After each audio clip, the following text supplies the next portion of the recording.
Muy buenos días a todos, soy el padre Natanael, misionero en Italia. Hoy día, el 3 de octubre, celebramos el 27º domingo del tiempo ordinario. Y el Evangelio de hoy se toma del Evangelio según San Marcos.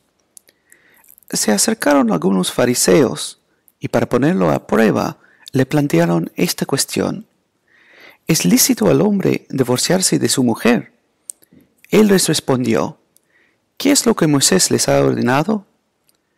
Ellos dijeron: Moisés permitió redactar una declaración de divorcio y separarse de ella. Entonces Jesús les respondió: si Moisés les dio esta prescripción, fue debido a la dureza del corazón de ustedes. Pero desde el principio de la creación, Dios los hizo varón y mujer. Por eso, el hombre dejará a su padre y a su madre, y los dos no serán sino una sola carne. De manera que ya no son dos, sino una sola carne. Que el hombre no separe lo que Dios ha unido. Cuando regresaron a la casa, los discípulos le volvieron a preguntar sobre eso. Él les dijo: el que se divorcia de su mujer y se casa con otra, comete adulterio contra aquella. Y si una mujer se divorcia de su marido y se casa con otro, también comete adulterio. Las trajeron entonces a unos niños para que los tocara, pero los discípulos los reprendieron. A ver esto, Jesús se enojó y les dijo: dejen que los niños se acerquen a mí y no se los impidan, porque el reino de Dios pertenece a los que son como ellos.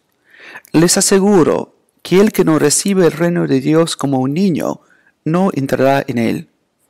Después los abrazó y los bendijo, imponiéndoles las manos. Es simplemente un hecho en este mundo que hay cosas que son útiles o pueden alcanzar su fin solamente cuando están juntos. Por ejemplo, nosotros usamos un par de pantalones, o sea, necesitas dos. Un pantalón solo sería un poquito raro.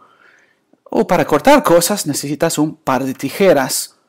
Una tijera sería básicamente inútil, porque para cortar necesitas dos.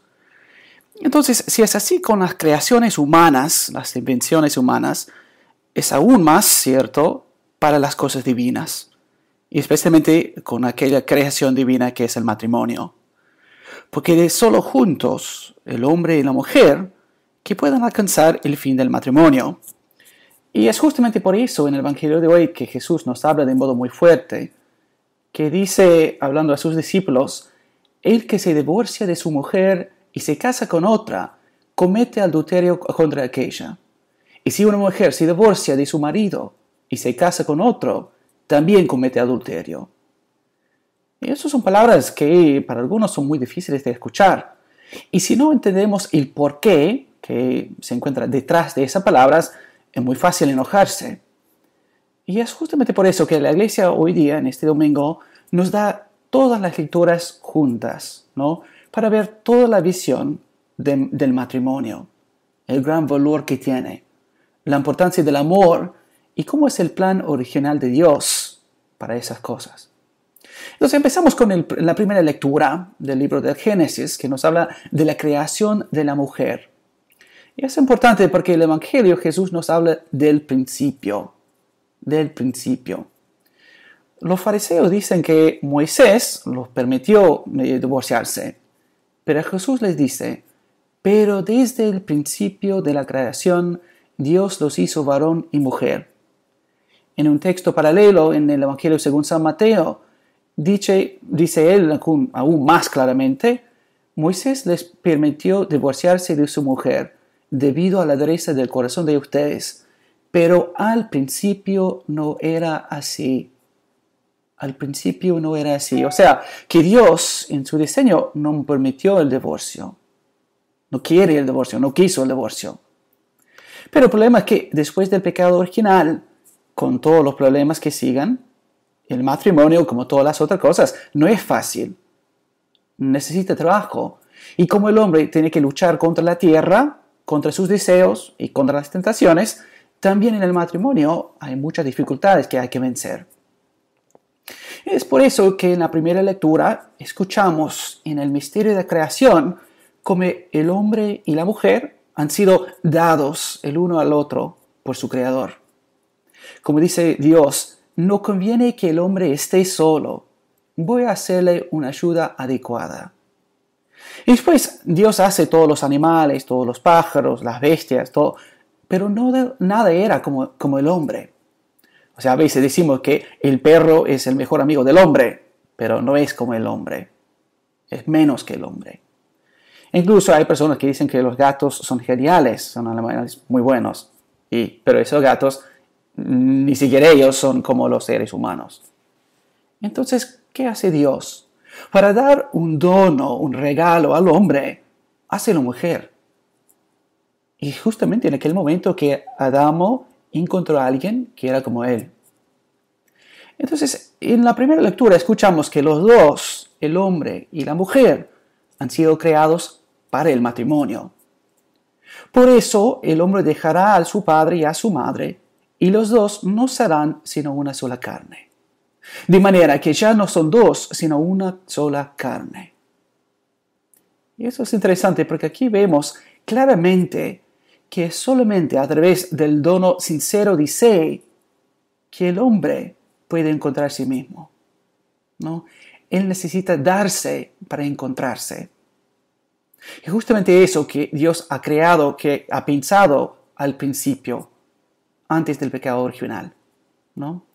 Pero aquella bendición que es el matrimonio, de tener una pareja unida en unión que es bendecida por Dios para amarse para siempre, aquella bendición continúa incluso después de la caída. Porque justamente en el rito del matrimonio en la iglesia, el sacerdote dice, con palabras muy lindas, «Oh Dios, que unes a la mujer y al varón y otorgas a esta unión establecida desde el principio, la única bendición que no fue abolida ni por la pena del pecado original, ni por el castigo del diluvio». Es la única bendición que no fue abolida ni por la pena del pecado original, ni por el castigo del diluvio. Quiere decir, en el plan de Dios, desde el principio, ahí estaba el matrimonio. Desafortunadamente, hoy día muchas personas no saben qué es el amor. Piensan que es algo emocional, o sea, momentos de felicidad o momentos fáciles, pero cuando es una cosa difícil, se van. Es porque no saben qué quiere decir amar. ¿Cómo debe ser el amor verdadero? En la segunda lectura, San Pablo nos dice que Dios se hizo hombre para sufrir y así entrar en la gloria. Pero sigue, porque él dice también, convenía en efecto que aquel por quien y para quien existen todas las cosas, a fin de llevar a la gloria a un gran número de hijos, perfeccionara por medio del sufrimiento al jefe que los conduciría a la salvación.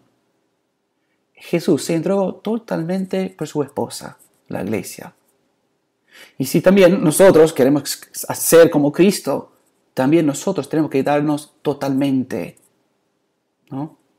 Y justamente, de nuevo, en la bendición de un matrimonio en la iglesia, el sacerdote dice, oh Dios, que con un diseño maravilloso consagraste la unión conyugal para prefigurar en ella la unión de Cristo y de la iglesia. Entonces, ¿cómo es el amor verdadero? Tiene que ser sacrificial, un sacrificio, un entrego total al amado, como dice Jesús. No hay amor más grande que dar la propia vida por sus amigos. El amor verdadero debe ser para siempre. ¿Por qué? Como dice San Juan Pablo II, quien no se decide a querer para siempre, amar para siempre, es difícil que pueda amar de veras un solo día. ¿Por quien no se decide a amar para siempre? Es difícil que pueda amar de veras un solo día. Y eso justamente vemos en tantas personas que vivan juntos, pero sin casarse. Y sin juzgar las motivaciones o motivos, podemos decir que vivir en aquella manera no es un amor verdadero, porque no es para siempre. A lo mejor es una imitación del amor verdadero, una anticipación del matrimonio, pero no lo es. Porque Dios quiere algo aún mejor para nosotros, algo que dura para siempre. Y por último, amor debe ser fiel, porque nadie puede servir a dos maestros. La verdad es esa, que cuando una persona realmente ama a otra persona, lo que quieren para esta persona es lo mejor. El bien, y el bien más grande que hay es buscar la salvación eterna. Un verdadero amigo ayuda a sus amigos a salir de situaciones difíciles o dejar el pecado. Un amigo verdadero debe ayudar a los otros a ser santos. Cuando decimos, bueno, yo tengo un amigo, pero no me ayuda a ser mejor. O incluso me dice que debo pecar, o me mete en situaciones de tentación o de pecado, esa persona no es un amigo. No puede ser. Entonces, una persona que mete en peligro la salvación de otra persona, simplemente porque no quieran tomar el riesgo de casarse, y bueno, realmente son un amigo. Realmente son una persona que ama. Bueno, todas las situaciones son diversas, pero debemos rezar y pedir ayuda a los sacerdotes, a la iglesia, ¿no? Rezar por las conversiones de esas personas que realmente viven en lo que no es un amor verdadero. Y también pidamos por la intercesión de María Santísima la gracia de amar con todo corazón, ante todo Dios, que nos creó, y también nuestras familias. Que así sea.